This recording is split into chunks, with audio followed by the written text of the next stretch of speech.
My daughter thought I didn't notice when she slipped something into my sewing box, acting normal as she walked away. But 25 years as a Chicago school teacher taught me to spot when someone's lying. When I opened that box later, what I found made my heart stop.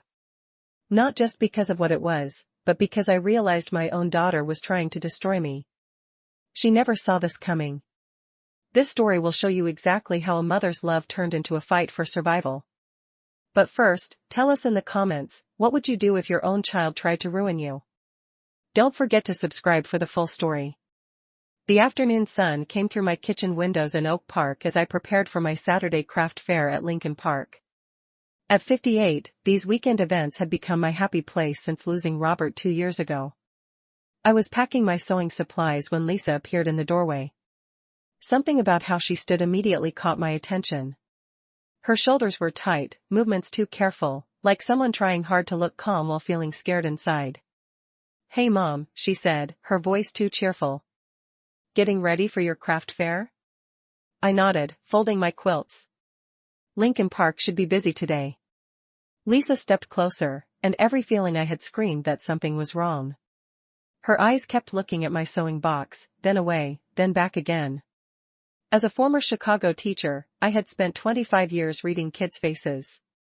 "Mind if I check out your new patterns?" she asked, moving toward the box before I could answer. I watched her carefully. Her breathing was fast, sweat on her forehead even though it was a cool September morning.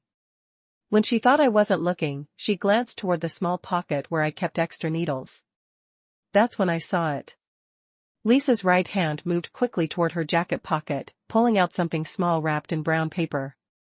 The movement was so quick, so sneaky, that if I hadn't been watching carefully, I might have missed it completely. She placed the object deep in the sewing box's main section, hiding it under my fabric scraps and thread spools. The whole thing took less than 10 seconds, but it felt like watching a crime happen in my own kitchen. My heart pounded, but I forced myself to stay calm, continuing to organize my scissors as if nothing had happened. Lisa stepped back, wiping her hands on her jeans in a way that seemed more about removing proof than cleaning them. "Well, I should let you finish," she said, already moving toward the door. "Have fun, Mom. Sell lots of stuff." I watched her disappear into the living room, her footsteps echoing up the stairs. The kitchen felt quiet except for distant traffic and my own heavy breathing. I stared at my sewing box as if it had turned into something dangerous. Whatever Lisa had hidden inside, she clearly didn't want me to find it right away, but she also seemed to expect that I would find it later. The confusion made no sense unless she wanted me to find it when it was too late to do anything about it. The truth hit like a punch. My own daughter had just planted something in my stuff, something she expected would cause me serious problems. I thought about recent months, Lisa's worry about money, her mood changes, the way she avoided looking at me during talks. Signs I had blamed on job stress and sadness from losing Robert. Signs I had explained away because I loved her. But 25 years of teaching had taught me that love could make you blind to truth. And the truth was sitting in my sewing box, wrapped in brown paper like a gift I never wanted. Something wasn't right about my daughter's behavior, and I had a bad feeling that whatever she had hidden in my craft supplies was going to change everything between us forever. Standing in my kitchen, staring at the sewing box that now felt like a bomb, my mind went back to last night. Maybe I should have seen this coming. The signs had been there during dinner, written across Lisa's face in worry I had chosen to ignore. Thursday evening had started normal. I made pasta while Lisa set the table. Inside, the September air smelled like fall leaves. And for a moment, it almost felt like old days when Robert would come from the den, joking that I was taking too long with the food. But Robert wasn't there. The empty chair at our dining table was a constant reminder of everything we had lost 2 years ago. Lisa had been super quiet, pushing food around her plate more than eating. Her hands shook when she reached for her water glass, but I thought it was just job stress. "Mom, I need to talk to you about something," she finally said, voice barely loud enough to hear. I knew that tone right away, the same voice she had used as a teenager when she needed money for school trips. But Lisa was 25 now, and these talks had become way too common. "What's going on, sweetie?" She took a deep breath, fingers tapping nervously on the table. "I'm in trouble. Money trouble." I need $30,000. The number hit me like a slap. I set down my fork, looking at her face in the dim light. Her eyes were red, dark circles making her look older than her years. When had she gotten so thin? $30,000? I repeated, trying to keep my voice steady. Lisa, that's more money than I have saved. What kind of trouble? Her jaw got tight, and I saw something flash across her face. Anger maybe, or worry so deep it had turned into something darker. Does it matter? She snapped. I'm your daughter. I need help. Of course it matters. I've been helping you for months, rent money, car payment, groceries. Where is all this money going? Lisa stood up fast, her chair scraping against the wood floor. You don't understand. These people, they're not patient. They're not going to wait for me to figure things out. What people, Lisa? But she was already walking away, heading toward the stairs. Forget it. I'll find another way. I called after her, but the only answer was her bedroom door slamming shut. I sat alone at the dinner table, surrounded by half-eaten food and a growing feeling that my daughter was involved in something far worse than no job. The rest of the evening passed in awkward silence. I cleaned dishes, watched TV, went through my normal routine while Lisa stayed locked in her room. I could hear her walking above me, sometimes talking on the phone in quiet, urgent tones. Now standing in my kitchen 16 hours later, those quiet phone calls took on scary new meaning. Lisa hadn't been looking for real help last night. She had been testing me, seeing if I would just hand over the money she needed. When I said no, she had moved to plan B. Whatever was wrapped in that brown paper in my sewing box was Lisa's backup plan, her way of getting what she needed, no matter what it cost me. I thought about Robert, about what he would say if he could see us now. He had always been the calm one in our family, finding middle ground where I saw only right and wrong. But even Robert would have struggled with this. My daughter was planning something that would destroy me, and I was the only one who could stop it. Now it made sense why she had been so nervous around my craft supplies. The trap was already set. I couldn't wait any longer. Whatever Lisa had hidden in my sewing box was eating at me, and I needed to know what I was dealing with. My hand shook as I walked to the box. 25 years of teaching fighting with motherly denial. The zipper opened with a familiar sound that had once brought me comfort. This sewing box had been my escape from the stress I had seen in my teaching career. Now it felt dirty. I lifted the top tray, showing the main section. There, hidden under my favorite blue fabric and thread spools, was the brown paper Lisa had so carefully placed. My heart hammered as I unwrapped it with shaking fingers. The paper fell away to show a clear plastic bag containing small blue pills. Even without checking, I knew exactly what I was looking at. I had seen enough news stories about OxyContin to recognize it instantly. The bag was full, maybe 100 pills. Street value of $3,000 maybe. 4,000. More than enough to mean intent to sell under state law. More than enough to destroy what was left of my life. I sank onto my kitchen chair, the bag feeling like hot metal in my hand. The kitchen spun around me as the full size of Lisa's betrayal crashed down. My daughter was a drug addict.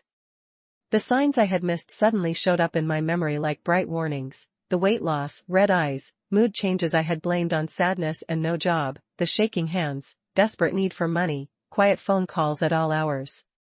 How long had this been going on? How had I, a woman who spent 25 years watching over kids, failed to see that my own daughter had become one of them? But worse than the addiction was the betrayal. Lisa hadn't hidden drugs in my sewing box by accident. This was on purpose, planned out. She wanted me to find these pills, but not until it was too late. Not until someone else found them first. The truth hit me hard. Lisa was planning to frame me. I thought about Robert, about the promises I had made at his deathbed to take care of our daughter. She's lost without me, Margaret, he had whispered. Promise me you'll be patient with her. Patient. I had been patient for 2 years while Lisa fell into addiction right under my nose. Patient while she emptied my savings with endless emergencies. Patient while she changed from the sweet girl Robert raised into someone I no longer knew. Tears I hadn't cried since Robert's funeral burned my eyes as I stared at the pills. This wasn't just about money anymore. This was about survival. My survival. If Lisa's plan worked, I would be arrested for drug dealing. At 58, a criminal record would mean losing my teaching license and spending my final years in prison while Lisa took everything Robert and I had worked our entire lives to build. The girl I had taught to sew in this very kitchen, the daughter I had loved without question, was willing to destroy me to save herself. I wrapped the pills back in their paper, my hand steadier now as cold determination replaced shock. Lisa thought she was playing chess with someone who didn't know the rules. But she had forgotten that her mother had spent 25 years staying one step ahead of troubled kids. If my own daughter wanted to play this game, she was about to learn that I had learned a few moves she never expected. My daughter was trying to frame me, and she never saw this coming. The pill sat on my kitchen counter like evidence in a case I never wanted to solve. But 25 years of teaching had taught me that emotions were a luxury I couldn't afford.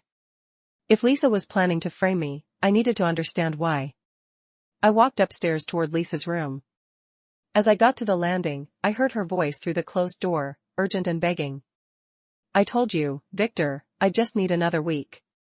My mom's being difficult about the money, but I'm working on it. Victor. I pressed my back against the hallway wall, every feeling from my teaching days telling me to listen carefully. No, please don't do that. Look, I have a plan. By tomorrow night, I'll have everything you need. $30,000. Just like we agreed. $30,000. The same amount Lisa had asked for at dinner. My blood ran cold as pieces began falling into place. The conversation continued, Lisa's voice getting more desperate. You don't understand, Victor. If something happens to me, you'll never get your money. Just give me until Saturday.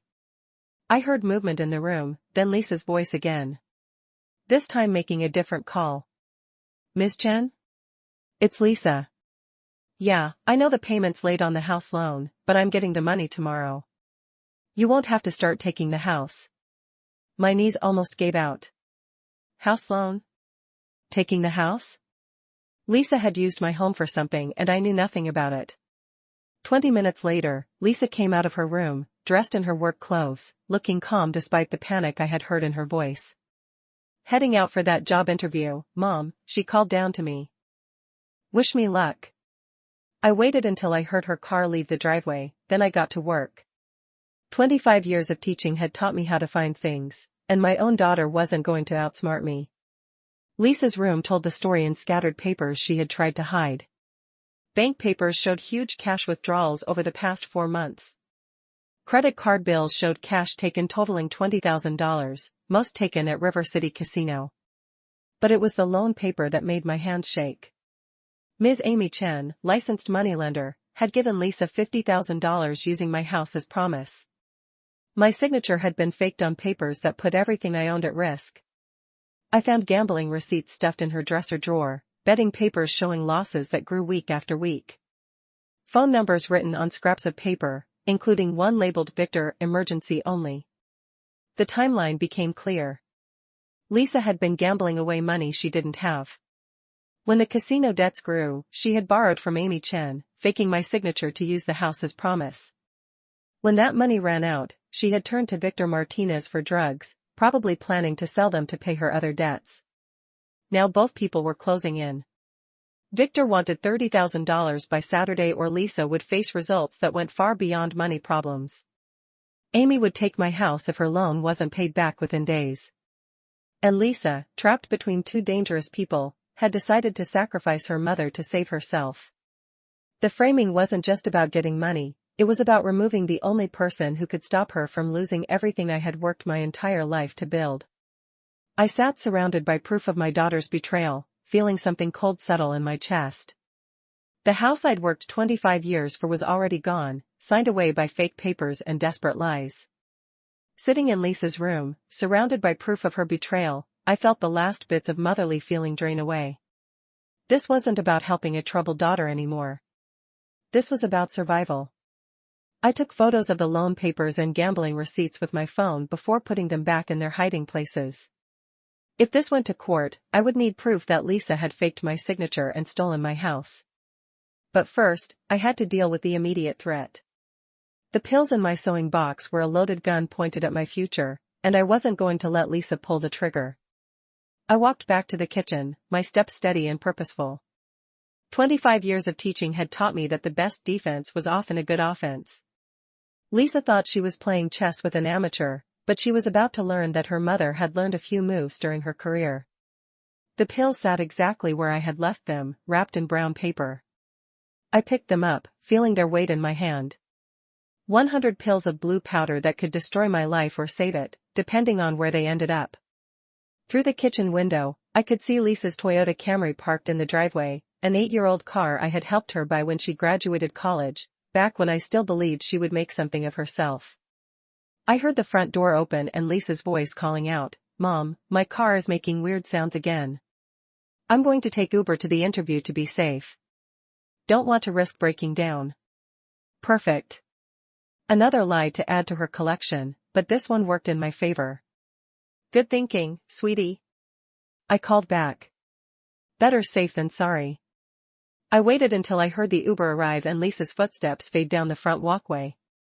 Then I found her car keys hanging on the hook by the back door where she always left them. The Toyota's trunk opened with a soft click. Inside were jumper cables, a spare tire, an old gym bag she hadn't used in months. I moved the gym bag aside and placed the pills underneath it, hiding them against the wheel well where they would be easy to find but not right away visible. As I closed the trunk, I thought about Robert and what he would say if he could see me now. He had always believed in second chances, in the power of love to fix even the worst mistakes. But Robert had never faced a daughter willing to destroy her mother to save herself. I returned the keys to their hook and walked back to my kitchen. My sewing box sat open on the counter, innocent now without its deadly cargo. I cleaned every surface Lisa might have touched, removing any trace of what had been hidden there. The irony wasn't lost on me. For 2 years, I had been trying to save a daughter who was already lost. Now I was trying to save myself from the daughter I had failed to save. My phone buzzed with a text message from Lisa. "Interview went great. Should hear back Monday. Thanks for believing in me, Mom." The casual lie might have hurt me yesterday. Today, it simply confirmed what I already knew. Lisa had crossed a line from which there was no coming back. I thought about the phone calls I had heard, the desperation in Lisa's voice as she begged Victor and Amy for more time. She had promised them money by tomorrow night, money she planned to get by destroying me. But plans had a way of backfiring when you underestimated your opponent. I cleaned my sewing box completely, reorganizing my fabrics and threads until everything looked exactly as it should, an old teacher preparing for a peaceful craft fair, nothing more. Lisa would return home expecting to find her trap perfectly set. Instead, she would find that the trap had been reset, and she was no longer the hunter. Now we would see who was really the better player. Lisa returned home just after 5, looking more confident than I had seen her in months. She walked through the front door with energy in her step, as if her problems had suddenly lifted. "How did the interview go?" I asked from my couch, keeping my voice casual. "Really well, Mom." They seemed impressed. She hung her jacket on a kitchen chair, movements relaxed and natural. "I think this could be the break I've been waiting for." I watched her carefully, noting how her eyes avoided the kitchen direction. She was performing, and it was convincing. If I hadn't known better, I might have believed her. "That's wonderful, sweetie. When will you hear back?" "By Monday." Lisa moved toward the stairs, then paused. "I'm pretty tired. Think I'll rest before dinner." I nodded, returning attention to the television, but I listened to every sound from upstairs, every creak, every muffled conversation through her door. It didn't take long. Within 15 minutes, I heard Lisa's voice, urgent and excited. "Yes, I need to report drug dealing. My name is Lisa Parker, and I have proof that my mother is selling pills." My heart hammered, but I forced myself to stay still. This was it, the moment Lisa had been building toward. Margaret Parker, 58 years old. She's been hiding drugs in her sewing box. I saw her with a large amount of OxyContin this morning. I could hear the satisfaction in her voice, the relief of someone who thought her problems were about to be solved. She gave our address, described the sewing box location, even gave details about my supposed criminal friends. Yes, I'll stay on the line. Please hurry. I'm afraid she might try to move the drugs. The irony would have been funny if it weren't so sad. Lisa was right to fear the drugs might be moved, she just didn't know they already had been. I heard her end the call, then immediately dial another number. Victor? It's Lisa. Yeah, it's done. The cops are on their way to arrest my mom. You'll have your money by tomorrow. Then a third call. Ms. Chen? Everything's going according to plan. Once she's arrested, I'll have access to everything. Your loan will be paid in full. I sat in my living room, listening to my daughter plan my destruction with criminal skill. Part of me was impressed by her completeness, the rest of me felt sick. 12 minutes later, I saw the first police car pull into my driveway, followed by 2 more vehicles and an unmarked car. Through the window, I recognized Officer James Wilson, my former student from Lincoln High. Lisa came downstairs, her face showing concerned innocence. Mom, there are police cars outside. What's going on? Her performance was perfect. If I hadn't heard her phone calls, I might have believed her confusion was real. The doorbell rang, sharp and loud. This was it. Lisa moved toward the door, but I stood up first. I'll get it, sweetie. As I walked toward the front door, I caught Lisa's reflection in the hallway mirror. For just a moment, when she thought I wasn't looking, her mask slipped. The expression underneath was cold, calculating, and completely without sorry.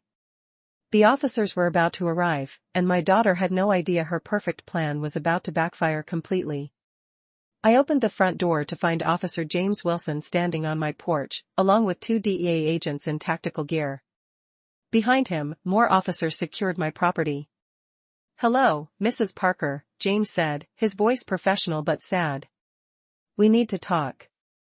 Of course, James. Come in. Lisa stepped forward, her face showing concerned confusion. Officer Wilson? What's this about? Is my mother in trouble? James's eyes moved between us, reading the situation with 15-year veteran skill. We received a report about drug dealing at this address. We have permission to search the house. Drug dealing? Lisa's voice carried perfect shock. That's impossible. My mother would never. It's all right, sweetie, I said calmly. Let them do their job. The lead DEA agent, a serious woman in her 40s, stepped forward. Mrs. Parker, we have information that you've been storing OxyContin in your sewing box. Lisa's eyes lit up with helpful cooperation. Oh. That's in the kitchen. I can show you exactly where it is. I followed the group to my kitchen, watching Lisa's confident walk. She was so certain of victory, so sure her plan was working perfectly. There it is, Lisa pointed to my sewing box. Mom was working with it this morning, acting really nervous. The DEA agent approached carefully, taking photos from multiple angles before opening the zipper. Lisa moved closer, excitement coming from every movement. The agent lifted the top tray, showing my organized collection of fabrics and threads. She carefully searched each section, removing items and looking at them carefully. Nothing. The agent looked up, confusion on her face. Mrs. Parker, we're not finding any controlled substances. Lisa's face went white. That's impossible. I saw her put something in there this morning. Check again. Sweetie, I said quietly. What exactly did you think you saw? Lisa's calmness began breaking. There was something wrapped in brown paper. I'm sure of it. James Wilson studied Lisa with new interest. You seem very certain about your mother's sewing box contents. Why is that? Lisa's mouth opened and closed. I was trying to help. I thought I saw something suspicious. The lead agent finished looking at the sewing box. Nothing here. Should we search more? Wait, James said, detective feelings engaged. Lisa, you called in this tip, didn't you? Lisa's face turned red. I was just being a concerned citizen. If I was wrong. Let's search your vehicle, James interrupted, tone no longer friendly. My car? Lisa's voice cracked. Why would you search my car? I'm the one who reported this. But agents were already moving toward the Toyota Camry. Lisa followed, confident walk replaced by nervous shuffling. The trunk opened with a soft click. The lead agent moved aside the gym bag and spare tire, then stopped.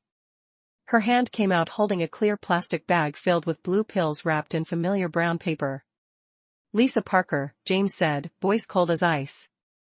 You're under arrest for possession of OxyContin with intent to sell and filing a false police report. Lisa's face went through shock, panic, then desperate thinking. This is a setup. My mother planted that there. She's trying to frame me. Really? James asked. Then why did you call us to search her sewing box instead of your car? As handcuffs clicked around Lisa's wrists, she looked at me with pure hate. You did this. You moved it. I met her eyes steadily. Sweetie, I have no idea what you're talking about. The look of shock on my daughter's face said it all. She had never expected her mother to be the better player. 2 weeks later, I sat in Cook County Courthouse, watching my daughter face the results of her choices. Lisa appeared smaller in her orange jumpsuit, the confidence that had defined her completely stripped away. The state prosecutor laid out the case with clinical precision: 100 pills of OxyContin, street value $4,000, intent to sell, filing a false police report, attempting to frame a family member. Your Honor, the prosecutor continued, Ms. Lisa Parker not only had illegal drugs but planned an elaborate scheme to destroy her own mother's life. Lisa's court-appointed lawyer talked about addiction, desperation, and family pain from losing her father. But the proof was too strong, and Lisa's recorded phone calls to Victor and Amy had sealed her fate. When Judge Martinez asked if Lisa had anything to say, my daughter stood slowly. I want to apologize to my mother, she said, voice barely heard. I was desperate, and I made terrible choices. I never meant for things to go this far. I sat in the gallery feeling nothing but emptiness. The apology felt hollow, performed for the judge rather than spoken from the heart. Lisa Parker, Judge Martinez said, you are sentenced to 3 years in state prison for drug trafficking and conspiracy. The gavel sound echoed through the courtroom like a door slamming shut on 25 years of motherhood. But Lisa's arrest had solved only part of my problems. Amy Chen still held fake papers claiming ownership of my house. Victor Martinez had disappeared after Lisa's arrest, avoiding police attention. I spent weeks working with my lawyer to prove the loan papers were fake. The forged signature was obvious once experts looked at it, and Lisa's confession helped establish the lie timeline. The good news, my lawyer explained, is that fake papers are void. Your house was never legally at risk. Amy Chen has left the state to avoid charges. Officer Wilson kept me informed about the ongoing investigation. We're working with federal marshals to track down both Amy and Victor. Lisa's cooperation might reduce her sentence, but she's looking at serving at least 2 years. 2 years minimum. My daughter would be 27 when released. I would be 60 if I lived that long. The house felt different now, emptier in ways that had nothing to do with Lisa's physical absence. I walked through rooms where we had shared meals, watched television, argued about responsibility. The memories felt dirty by knowledge of her betrayal. 1 month after Lisa's sentencing, I made a decision that would have been unthinkable before. I put the house on the market. Are you sure, Margaret? Officer Wilson asked. This is your home. Robert's home, I replied. Robert's gone, and the daughter I raised doesn't exist anymore. It's time to start over. The realtor said I could expect a quick sale in Chicago's hot market. I began sorting through 25 years of collected memories, deciding what deserved a place in my new life and what belonged to the past. Some chapters ended with celebration, others ended with relief. This one ended with acceptance that family could betray the deepest trust. But survival meant choosing your own well-being over duty to those who would destroy you. 4 months later, I stood on the balcony of my new apartment in Naperville, Illinois, watching the sunrise paint the sky in gold and pink. The view was beautiful, nothing like the suburban streets of Oak Park where I had spent 25 years building a life that ultimately belonged to someone else. The house sold within 3 weeks. After paying off the mortgage and legal fees, I had enough to buy this small place without debt and start fresh. No debt, no duties, no family members who might betray me for their own gain. I kept only what mattered: Robert's photographs, my sewing supplies, and the hard-earned wisdom that love without limits becomes enabling, and enabling destroys both giver and receiver. Lisa had written me once from state prison. The letter remained unopened on my kitchen counter. Some bridges, once burned, were better left as ash.